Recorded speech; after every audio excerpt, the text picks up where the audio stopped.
Say that you had two friends who were interested in starting their own businesses. Jack and Jill are both talents as pizza makers and as photographers, but they have differing abilities.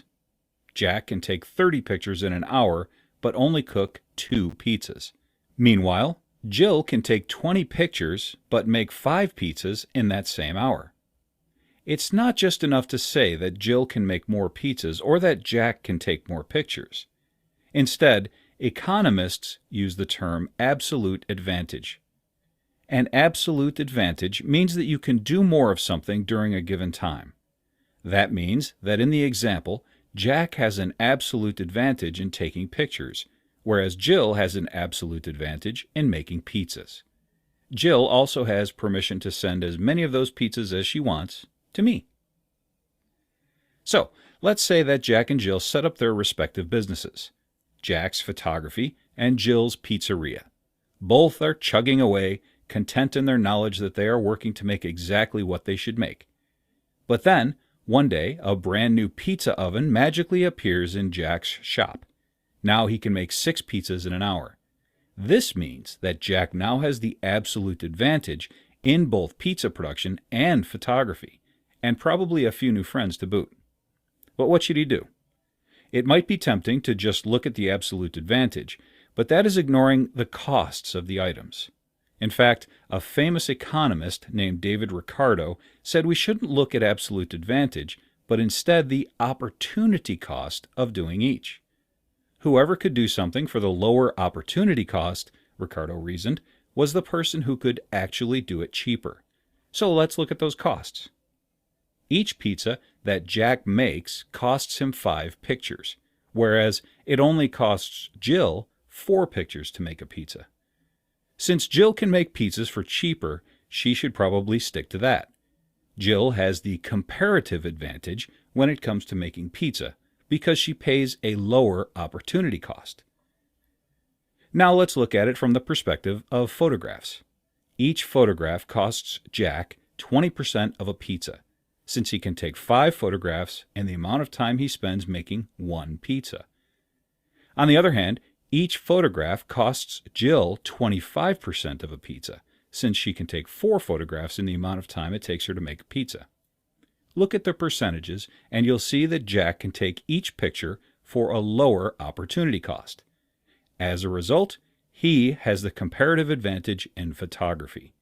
It's important to know that while someone can have every absolute advantage, they will never have every comparative advantage. Notice that all the examples I used above completely lacked any discussion of the money made, but instead solely on the units produced. This is really important, as it helps to explain a number of very important facts in economics that are easily misconstrued. This is because price is not a direct function of the ability to produce something. That idea helps to separate capitalism from other ideas, namely communism, that say everyone should make the same. Jill may be able to sell each of her pizzas for $15, making her $60 an hour, while Jack can sell his pictures for $3 apiece, making him $90 an hour. In case you're wondering where I got those prices from, I just made them up. Jill and Jack are free to choose their own prices based on what the demand of a particular item can justify, but we'll talk about that in a future lesson. However, something that comparative advantage definitely and clearly explains is the importance of unit cost. With more economies becoming more and more developed, a number of companies often find it cheaper to set up shop overseas.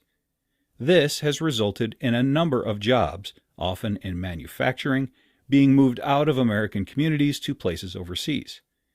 Needless to say, this is a cause for a lot of angry people. It has also led to a number of politicians of all ideologies making statements from American manufacturing is dead to we should stop all jobs from going overseas. From an economic perspective, these people are forgetting the importance of units, not price, in determining comparative advantage. Sure, it costs a company $25 an hour for Americans to work in a factory, but people in Southeast Asia or Latin America could be a steal at $10 an hour.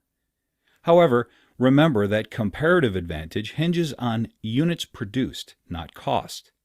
Assuming the number of workers is the same, if the American factory can produce more than 5 units in the amount of time it takes the other factory to make 2, the American factory will still have the absolute advantage.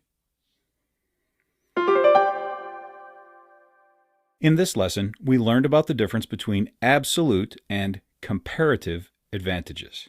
We reviewed the concepts of scarcity and utility, as well as how they affect opportunity cost. Then we saw that the absolute advantage goes to the producer who can make the most of a given good during a period of time. While a company can have every absolute advantage, it can never have every comparative advantage. This is because a comparative advantage is calculated by finding out who can produce a good for the lowest opportunity cost.